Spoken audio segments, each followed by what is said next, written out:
Memasuki berita yang pertama, dampak pengeringan irigasi Kelingi Tugu Mulyo yang dilakukan oleh Balai Besar Wilayah Sungai Sumatera atau BBWSS 8 membuat puluhan hektar lahan persawahan di Kabupaten Musirawas kini mangkrak.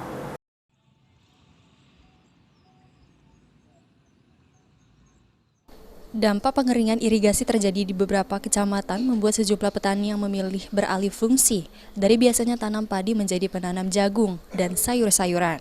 Hal ini dilakukan petani agar lahannya tetap produktif dan menghasilkan. Namun ada juga petani yang membiarkan lahannya mangkrak, tak terawat, hingga ditumbuhi rumput liar.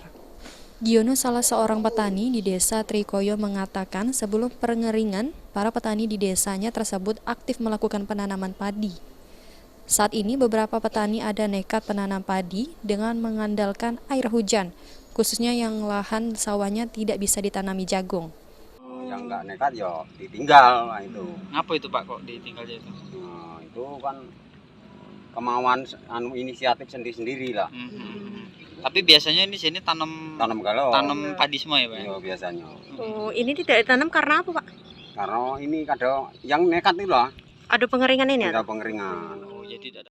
Petani berharap agar progres pengeringan bisa dipercepat dari jadwal yang menjadi Januari 2023 mendatang, sehingga perekonomian masyarakat kembali menggeliat seperti sebelumnya. Tri Hajariah, PAL TV.